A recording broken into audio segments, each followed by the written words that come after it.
Elaine, you are an awesome writer.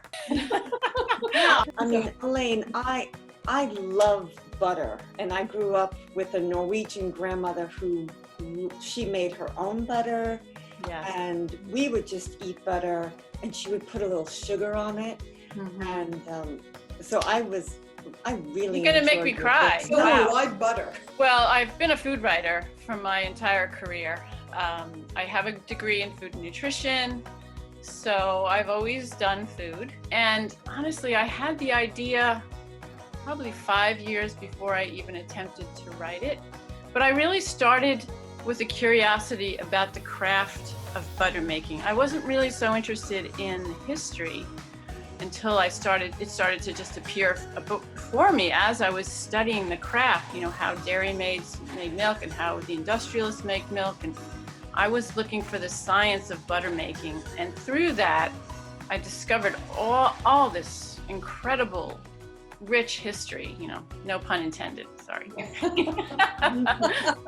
That's the tagline. What was a place that you really enjoyed visiting or learning about? Well, I did travel on 3 continents for this book. I took my advance and I completely blew it on travel. But the place that was the most fascinating was Bhutan.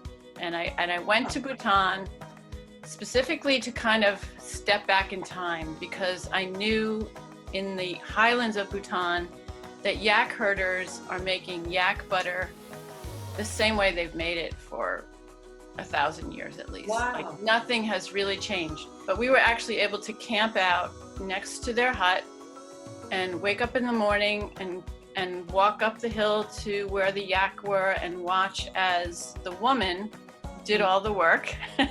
There you go. And I wanted to really kind of go back in time and see what that was like.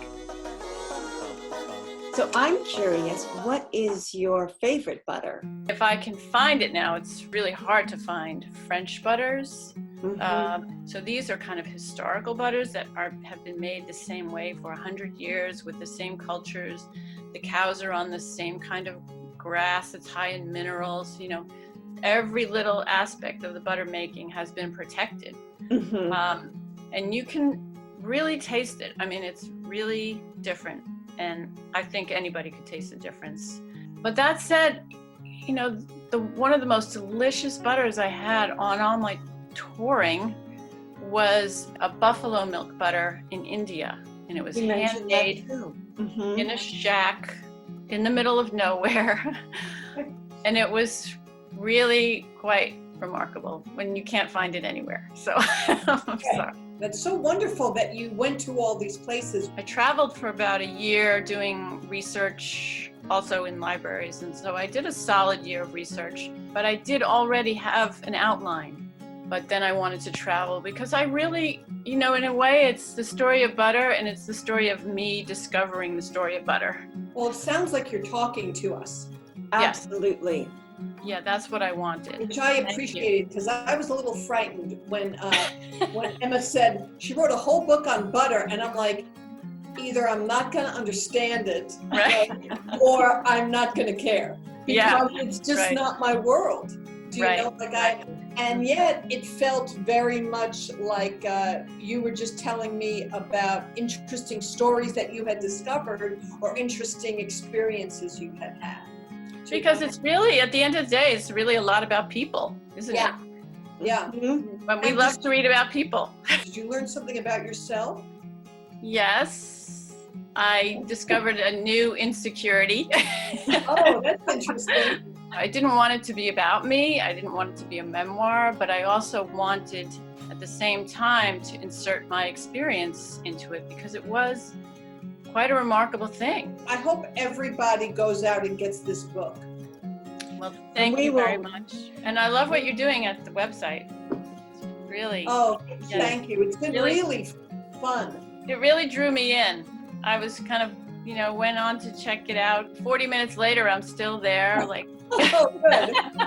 I'm glad. That's exactly how I felt about the book. Yeah, okay. And then all of a sudden I'm reading, oh, look, it was an economy and people tried to sabotage it.